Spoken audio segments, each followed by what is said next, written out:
Good morning, everyone. I'm so excited to be with you. I'm going to wait a few minutes and let everyone join and jump in so that nobody misses out on this awesome content that you're about to enjoy.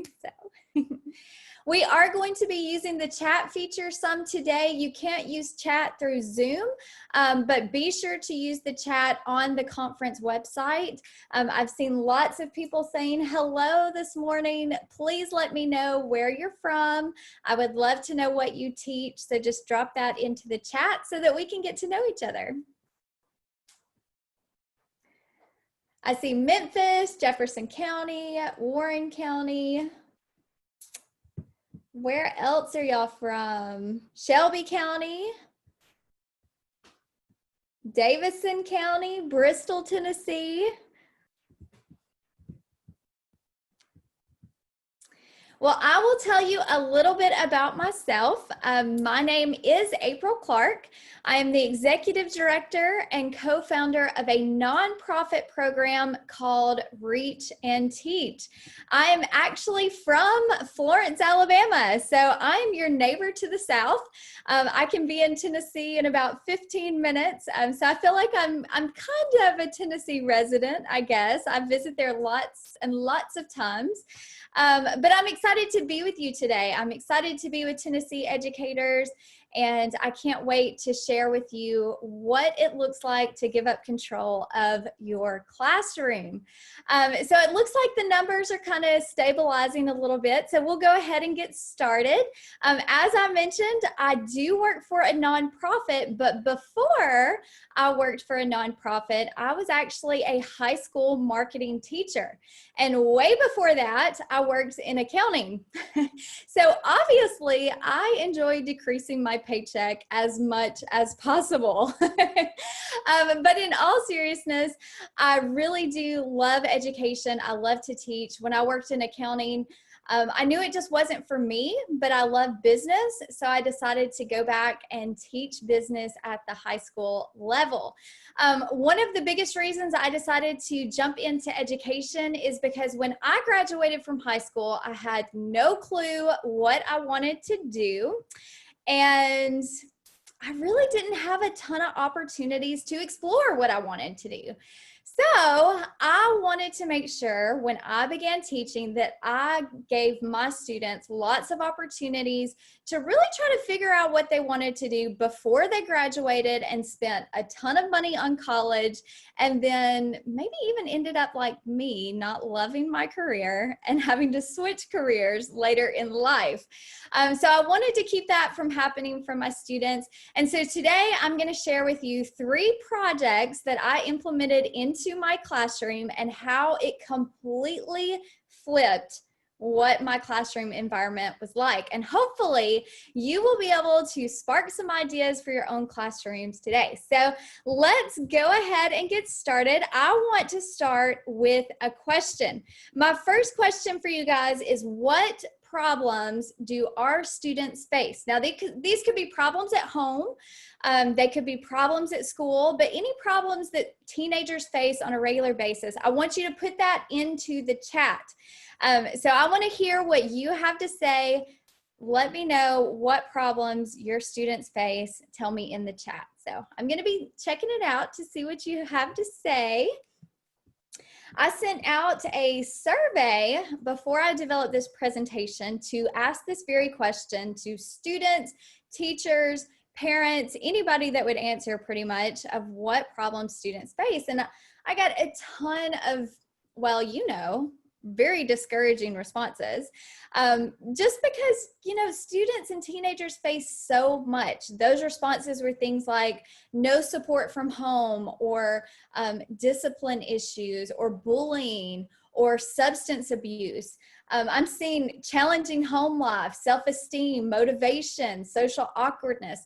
Those are all big problems that our students face, and it's very sad to read through that. But I wanted to put together a list of some of the biggest problems that we see for our teenagers. drugs and alcohol. That's happening so much younger and younger, and these kids are being exposed to it. It's a big problem. Anxiety, I think that goes along with low self-esteem. There's just so much anxiety that students are having to face. I'm sure a ton of that comes from social media. And then of course, apathy. You know, we all have those students just aren't motivated, and they struggle with just apathy. But I'm here to tell you that in my work, I work with a lot of different classrooms, a lot of different teachers, and I'm in classrooms all across the US, and I see another huge problem that is facing our students that is 100% controllable, something that we can actually fix. You know, we can't really fix home life for our students, but this is a problem we can actually fix. The problem is teachers are absolutely struggling to give up control of their classroom. Trust me, I get it. I was one of these teachers that I like to micromanage everything. I want to make sure it's done right, done the way that I want it to be done. But we just can't do that as teachers. We have to give up control. Now, you are probably thinking that giving up control is going to be extremely chaotic, and it might even look like this. Everything is under control. No. Monsters. What are you doing with this?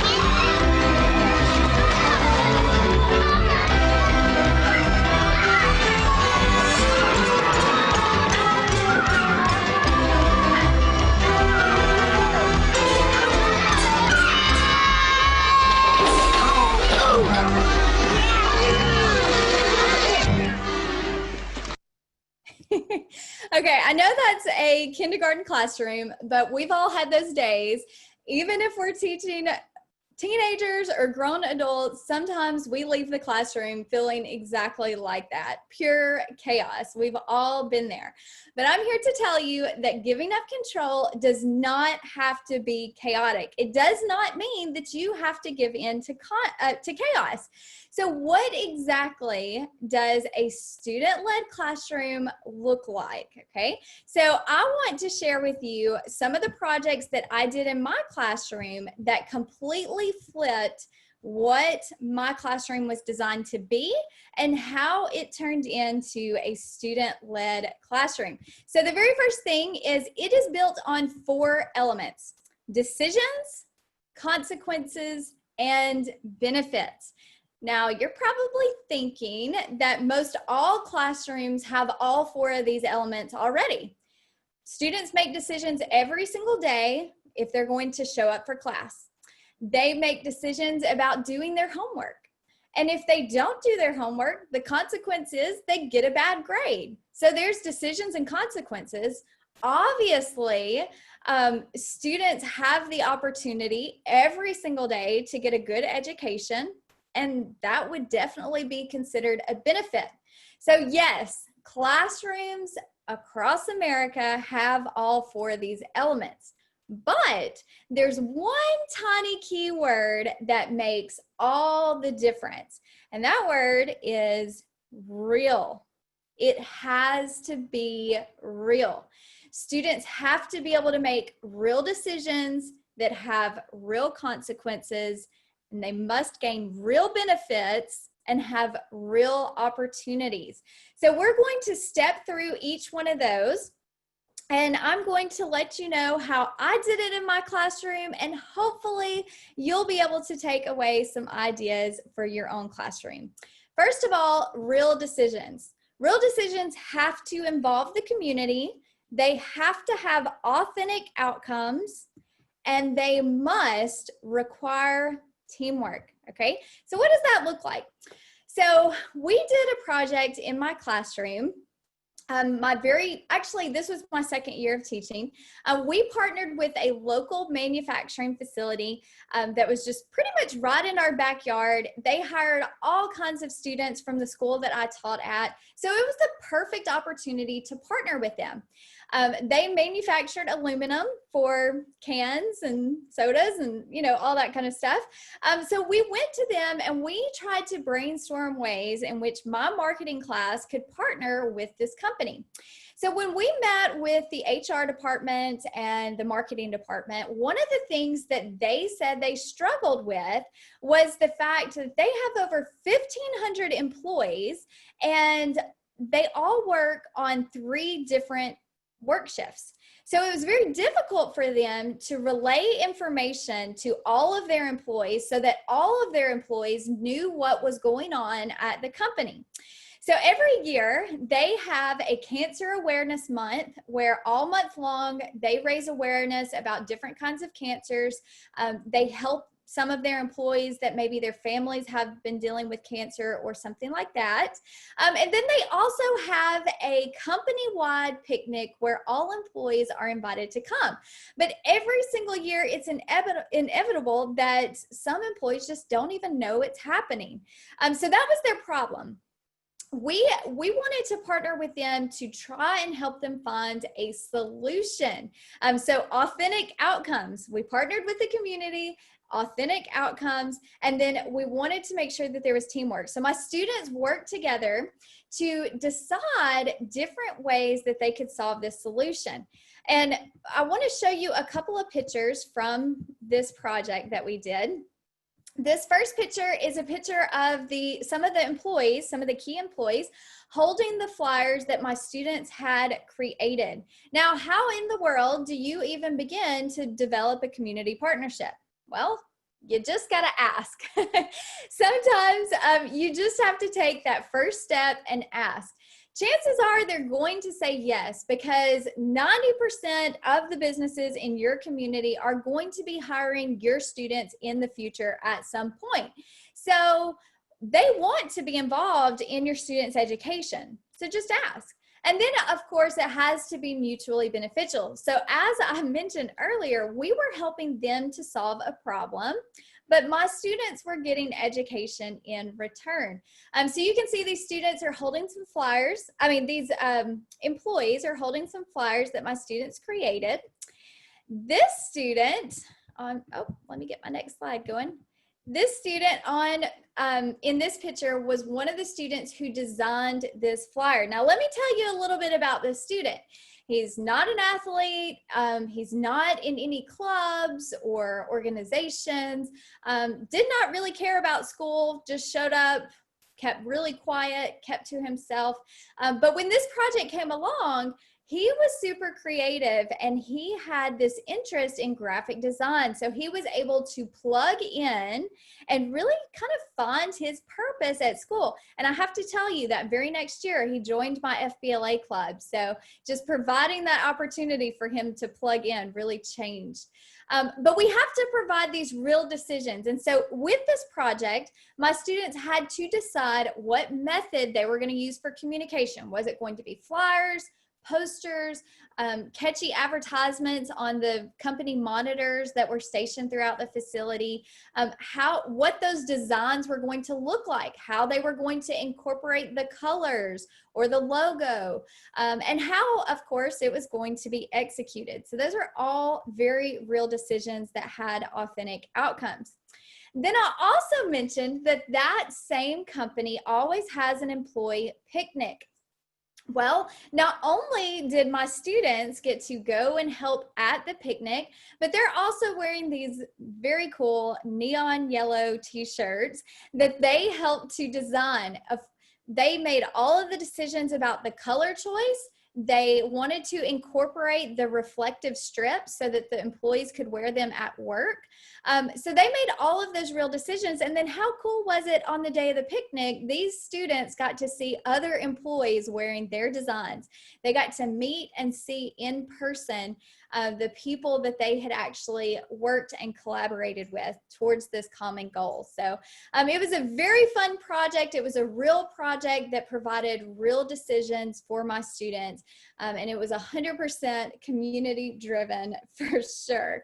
So the next element is consequences. Remember, they have to be real consequences, but sometimes they're not actually consequences. They may actually be rewards. You know, you have positive and negative consequences. So with this next project that I want to tell you about, there's a couple of different things. In order to have real consequences, you have to have, I'm sorry, my slide's not working again. I'm going to stop sharing. Okay, so in order to have real consequences, you have to embrace the question of why. When I started teaching, this was so hard for me because I felt like when students ask why, that they were being disrespectful. I became offended when a student would ask, why do we have to do it that way? Until I realized that sometimes students aren't asking why to be offensive. They're asking why because they legitimately want to know why it has to be done that way, because they might have a better idea. And I can promise you that so many times my students have proved me wrong by having a better idea than I did. So we have to embrace why. We also have to allow failure. It is so important for our students to fail in our class. I'm not talking about a failing grade, but I am talking about experiencing true failure. So they might think that they have a great idea. And I know for me, it's difficult not to say, well, that's not going to work because A, B, and C.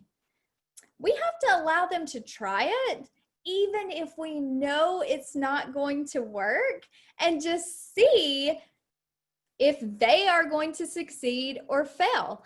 And they have to experience that. That's such an important part of education. So allowing students to experience failure, even if we know it's going to fail. And I'm going to tell you a little bit of a story about that in a second, but we also have to be able to celebrate success. Have to be able to celebrate success. So the next project I want to share with you is we partnered with a local Toyota dealership. And this Toyota dealership, if you're close to South Tennessee, if you're close to the Alabama state line, you might know.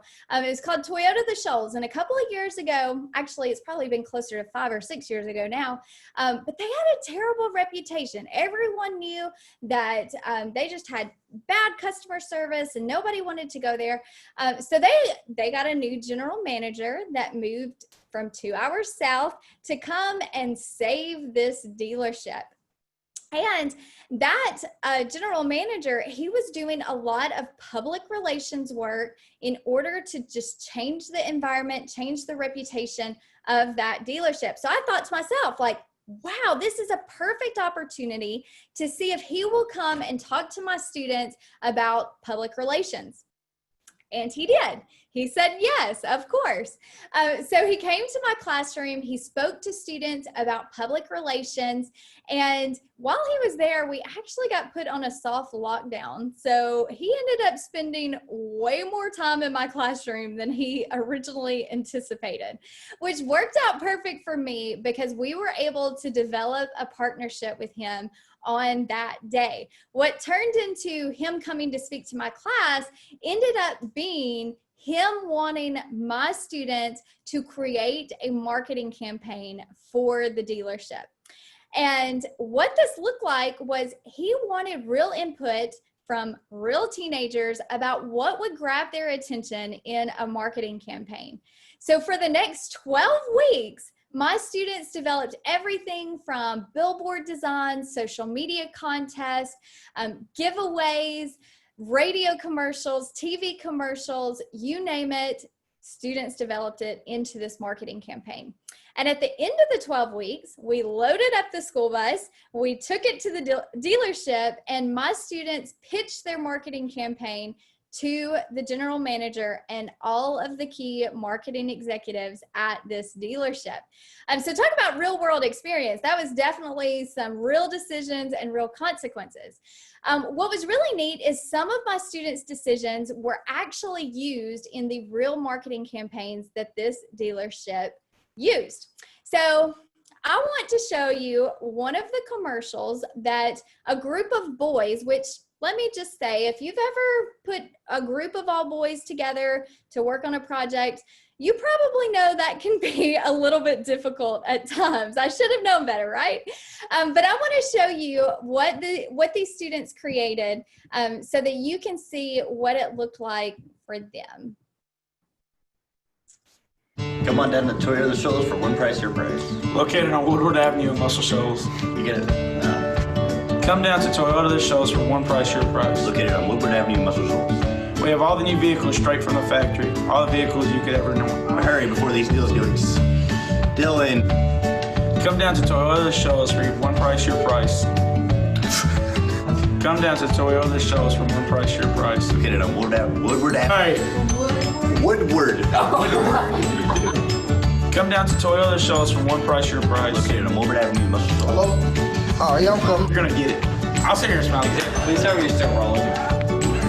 Yeah, I am. Come down to Toyota Shoals for your price. So when they showed me this video, I was so annoyed. I was like, y'all haven't put in the work. You haven't put in the effort. I mean, I didn't say any of this, but in my mind, I'm thinking like, I mean, what in the world is this? So I'm definitely thinking this is going to be a failure. You know what? They created it. This is what they came up with. I'm just going to allow them to fail. So on the day of the marketing campaign, we were pitching, or my students were pitching to the marketing executives, and this group of students got up and pitched their TV commercial for the marketing executives. And they loved it. In fact, the dealership ended up using the idea of bloopers in some of their promotions as they went throughout the marketing campaign that year. So what I thought was going to be a complete failure and what looked like to me as a bunch of boys goofing off ended up being a huge success. So we definitely celebrated that success for those students. And what was also really exciting about this project in my classroom was that on the day of the marketing campaign pitch, the general manager surprised all of my students by paying them $20 a piece for the work that they did. So talk about real. It doesn't get much more real than that. And he donated $800 to my classroom so that I could buy flexible seating for my students. So that was a huge surprise to me. This real project definitely turned into some real rewards. My students were able to, some of them did experience failure, that their ideas were not chosen, but there was definitely a lot of their ideas that were chosen and taken and used in our community by a real dealership. So has to be real decisions, has to be real consequences or rewards. The next element that I want to talk to you guys about is real benefits. What do real benefits look like? So when I say real benefits, I do not mean good grades or a great GPA or a scholarship. Really anything that has to do with content knowledge, that's not what I'm talking about. What I'm talking about with real benefits are real essential life skills. The life skills that are going to propel students to success no matter what career path that they choose. That's things like networking, communication, work ethic, teamwork, problem solving. All of those things are extremely important and are actual real benefits. Because if you think about it, if we allow students to gain these benefits while they're still in high school, when they graduate, they will have such an easier time getting a job. So let's start with networking. What does that look like? You have to get out of your classroom. Encourage students to start building their network now. Don't wait. Start building your network now.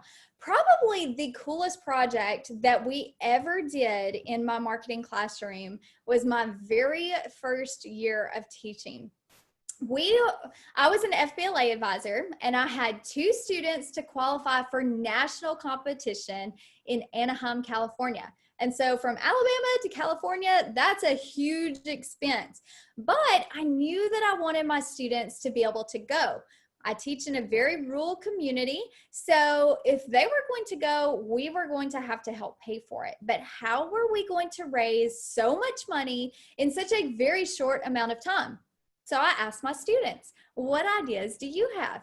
Their ideas kept revolving around music, and they wanted to have a concert on campus. So I was like, you know what? Let's do it. Let's have a concert on campus. Now I'm a first-year teacher with a first-year career tech administrator and a first-year superintendent. And I go to them and say, hey, I want to have a concert on campus. But the way that I pitched it to them was that this was a perfect opportunity for my students to gain real world experience, because we weren't just going to have a concert. The students were going to have to plan it, promote it, execute it, everything 100% real.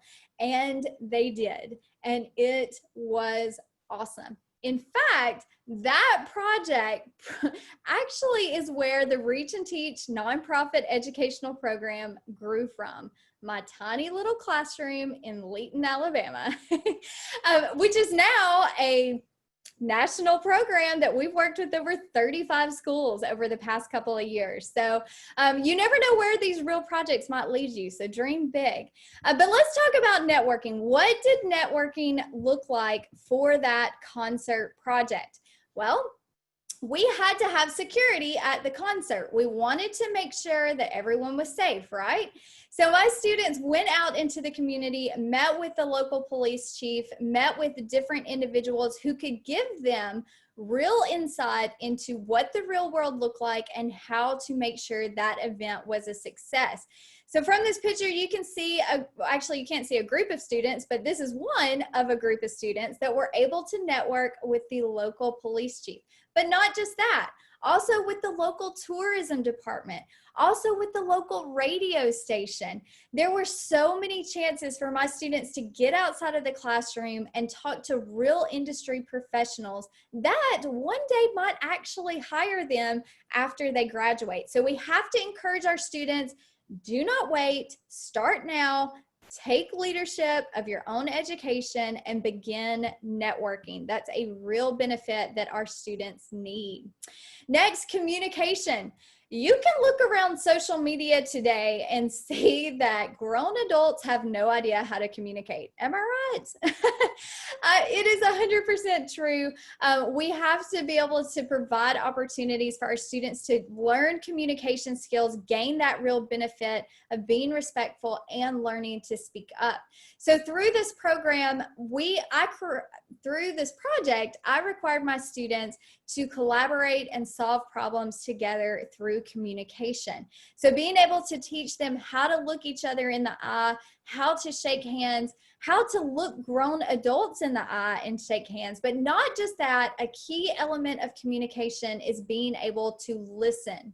As you can imagine, hosting a concert or a big event on your campus is going to take lots and lots of ideas, but also lots of choosing ideas. So we had to make sure that every student's voice was heard, but every student's voice was also respected. So allowing students to gain real benefits like communication is extremely important.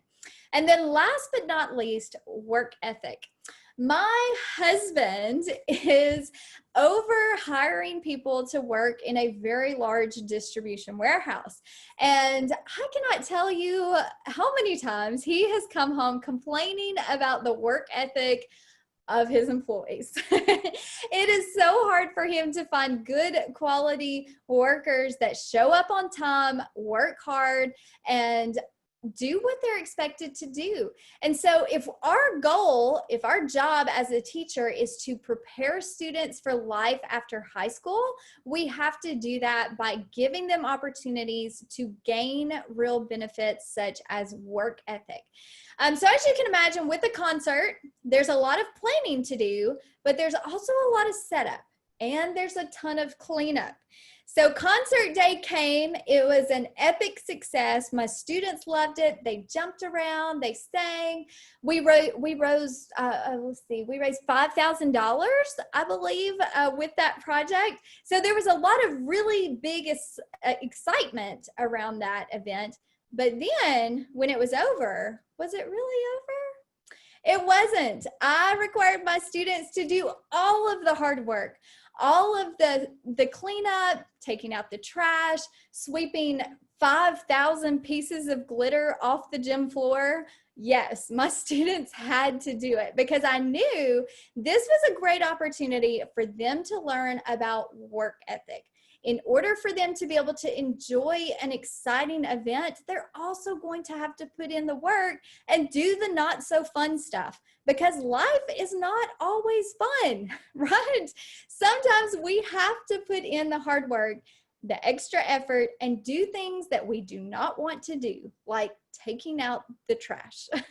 So I always made sure with every project that I did in my classroom that students had to be engaged in the not so fun parts. They had to do what no one else wanted to do, because success looks like starting at the bottom, sweeping the floors, taking out the trash, and then taking it as it comes, right? So we have to be able to make sure our students can gain those real benefits. Also, students have to be provided with real opportunities. This goes back to what I was talking about earlier, how I wish so bad that I would have had real opportunities when I was in high school to figure out what I wanted to do with my life.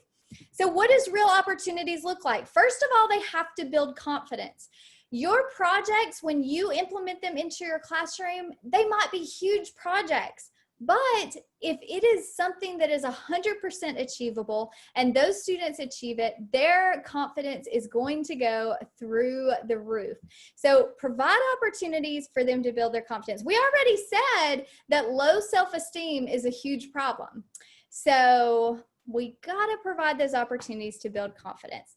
Second, explore careers. Y'all, this is my favorite one because students cannot be what they do not know. Let me say that again. Students cannot be what they do not know. How many times have your students graduated and went off to life after high school and followed in the footsteps of their parents? Now, I'm not saying that's a terrible thing. Following in the footsteps of your parents is fine, but so many times that happens because that is all that they know. We have to expose them to different opportunities. If you walk into any classroom in the U.S. right now and you ask students, what do you want to be when you grow up? Or what are you going to do when you graduate? So many of them are going to say one of these. I want to be a teacher, a doctor, a lawyer, an engineer.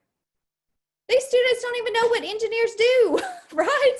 There's so many different types of engineers and they don't have a clue. All they know is, oh, that's a pretty good paycheck. I think I'll be an engineer.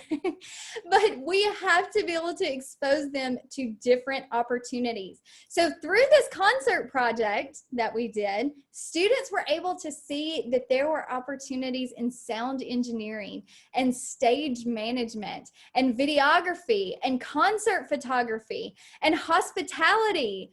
So many opportunities that are just not well known.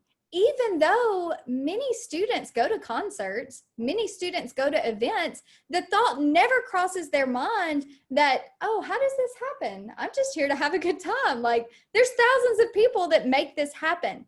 Had I known that you could have a career doing what I just explained, I might be on tour with Beyonce. Who knows? I can guarantee you I would not have gone to college to be an accountant. So we have to expose them to career opportunities. And it doesn't just mean that whatever careers are in the field that you teach, we need to be willing to expose them to all careers, no matter what you teach, because all students are different. All students have different talents, and we have to be willing to show them what they can be. Because remember, we listed a problem that so many students don't have a good home life. So we got to help them along, right? Also, try new things. Push those students outside of their comfort zone. If we let them, they're going to do the same thing every single day, but we have to provide opportunities for them to try new experiences. And then lastly, most important, we have to provide opportunities for them to thrive in their own skin. Now, what is so important about these things is that we're not necessarily talking about the academic kids or the athletes or the ones that's engaged with different opportunities at school. We're talking about the at-risk students. And when I say that, you're probably thinking about a list of students that automatically come to mind. I know that I do. I always had students that I worried about. You know the ones. They're not necessarily bad kids, but they just slip through the cracks because they're not engaged. They don't have a passion. So what our job as teachers should be is to engage with those students, find out what it is that they're good at. Maybe they're good at designing. Maybe they're good at taking pictures. Maybe they're good at music. Whatever their interests are, whatever their skills are, we need to figure out what they are and allow those skills to shine through in the projects that we have in our classroom. So let me give you an example. I had a student in my class when we first did this concert opportunity, and that student, oh, I skipped him. That student was just not engaged in anything that we did, but he was super creative. So on the day of the concert, I said, hey, why don't you take a video camera, do some recording of the concert, and then put together a cool video that we can share with the rest of the school. And he did, and it was amazing. Now, this student was always super shy. But the very next year, I had him in my classroom, and he came to me on the first day of school. It was his senior year, and he volunteered to give his presentation first. Now, on the first day of school, I always required my students to do an all about me presentation because they're going to have to talk in my class. We might as well just get it out of the way the first day. He would have never done this before. So when he volunteered to go first, I about fell out of my chair, but he did. And it was amazing because I could see that his confidence was through the roof. So his senior year, he went on to film various events, football games, prom, all kinds of the senior activities. He filmed them and put together videos and shared them with his senior class. He was even voted most creative on Senior Who's Who. So that one single opportunity for him to try something new and for him to thrive in his own skin completely changed his life. And he graduated with so much confidence that will take him places he never even knew existed. So we have to be willing to provide those opportunities. We've had so many students that we have worked with across the United States by giving them opportunities just to explore new careers, thrive in their own skin, and do something that they never would have done before. So I know there's probably lots of questions that you guys have. So I'm going to skip over this next video. It's kind of short, but I want to make this point before we leave. 81%, 81%, that's a huge number of dropouts say that relevant real-world learning opportunities would have kept them in high school. Y'all, we can save these kids. We can save them by just providing relevant real world learning opportunities. That is huge. And so the way that you can do that is by completely giving up control to your students and allowing them to make those real decisions with real consequences in order for them to gain real benefits. And most importantly, providing those real opportunities for the students. It is so, so important. So what I want to do is open up the last 5 minutes or so to questions. I'm going to put my contact information on the screen. You can reach out to me through Facebook, Instagram, LinkedIn. You can find out more about what Reach and Teach is and the organization that we are, but it's a lot of fun. We provide those real experiences to students, so definitely check us out. Send me an email. And I think most importantly, y'all's keyword is silver. I think you have to fill out a survey, so I want to make sure that you get that. But go ahead and put those questions in the chat, and I'll scroll through. And David, if you see some questions, you can ask me as well. Absolutely. And for anyone who may be having trouble accessing the chat and the Zoom window at the same time, if you want to raise your hand in the participant panel, I can give you the ability to unmute and speak through there as well. Yes, that's perfect. So I see one question. It says, is this too early for middle school students? Honestly, it is never too early to provide your students with student-led education. It is so important for them to gain early on the ability to make real decisions.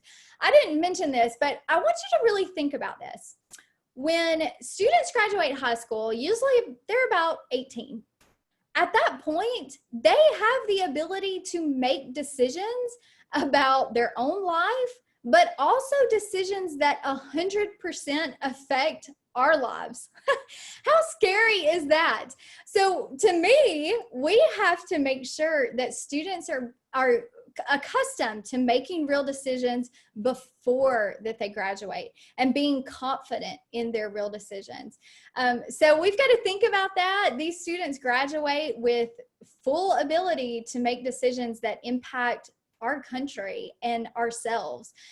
So being able to prepare them to be able to make those real decisions early is super, super important, even if it's middle school. We've actually worked with a lot of middle school students through the Reach and Teach program.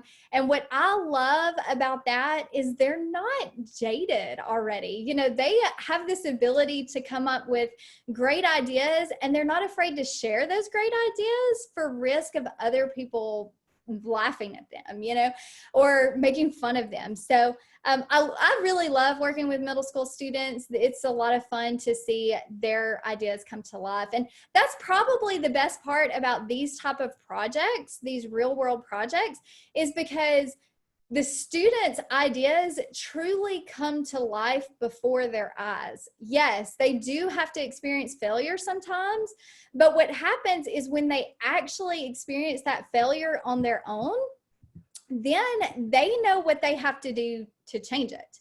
They know what modifications or adjustments need to be made in order to make, you know, that project or that goal a success, because they've experienced that real failure. And so many times teachers get confused about, like, well, I mean, they get a failing grade, or, you know, they get a bad grade on a test, that's failure. But it's not the same thing, because it's their ideas being implemented, seeing what happens, and then making adjustment to their own ideas.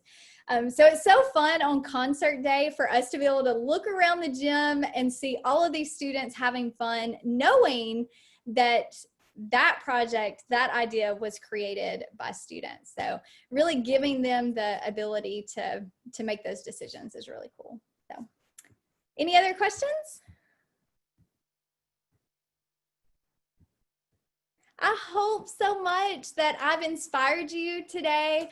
If you have some really cool projects in your classroom that allow your students to take the lead, please let me know. I love to hear them. I love to share them with other teachers. That's what's so important to me in my current role. Even though I don't have my own classroom of students anymore, I do still get to work with students and teachers all across the US. And that's what's so much fun, is just being able to see those ideas. So please reach out to me, email me. I'll put my email in the chat. I think it's already in there actually. So never hesitate if you have questions, or if you want to collaborate. I love collaboration. So hit me up for sure. David, is there anything else that we need to answer or go over? I don't think so. They have the keyword. I did see that Sonia Wilson posted another question in the chat if you want to field that. Oh, okay. Let's see. I would like to know how you incorporate the standards that you're required to teach. Do you strictly do projects, or do you sometimes have days where you cover material and quizzes? I love this question. Okay, so every single project that I did in my classroom was built off of my state's course of study for my class. And so before I planned anything, if I knew, let's take for example the Toyota dealership that we worked with. I knew that we were going to collaborate with them in some way, but before I started planning out what that project was going to look like, I went to the course of study for marketing, which I think the actual class I was teaching was like integrated marketing communications. So I looked at all the standards and I picked out those standards that we could apply through this project. And I built activities around those standards. So in my student-led classroom, that does not mean that you have lectures. I never lectured in my class, ever. I never did PowerPoints. I never did any of that. I never even used textbooks, right? But what I did do is I allowed students to learn on their own and teach other students. So we did a thing called team teaching in my classroom. And that's where each group of students was given a different concept. So for example, I would have to teach like the marketing mix. Well, each group was given a different element of that marketing mix. One might have sales promotion, one might have selling, professional selling. And so those groups of students had to develop a way to teach that to the class.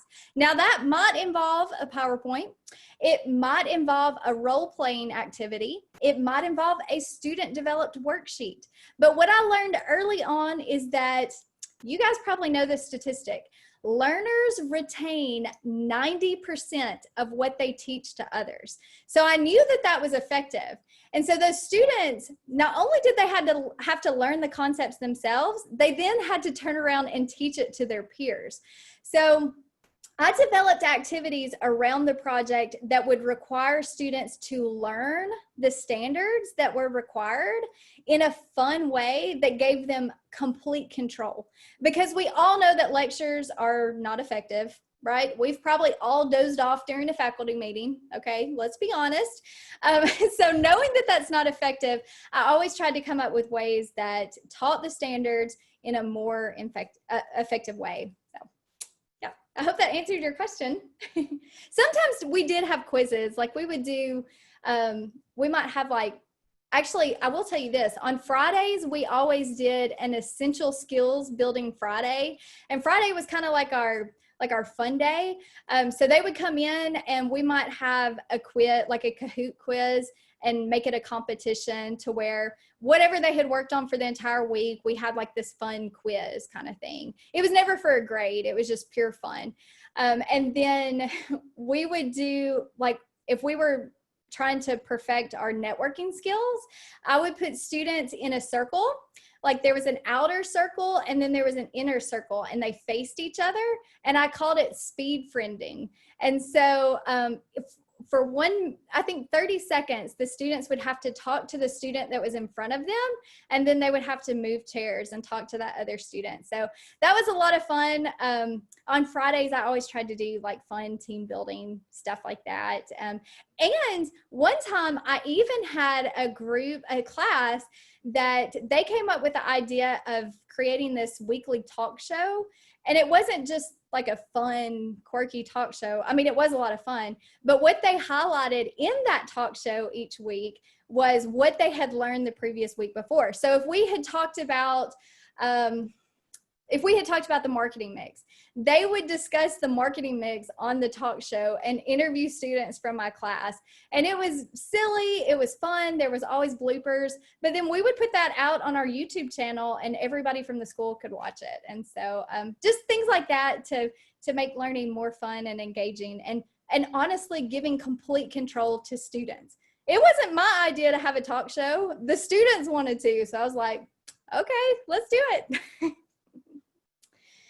Okay, so I think that's all of the questions. Again, please feel free to reach out to me. I have loved being with you today. It's been so much fun. I hope that this fall, maybe Reach and Teach is able to work with a lot of Tennessee teachers. Even though our program involves a concert, we're actually transitioning from a concert to a fully virtual TV broadcast so that it can be implemented into virtual, in-person, or hybrid. So if you want to learn more about that, shoot me an email, check out our website, and I hope y'all have an awesome day.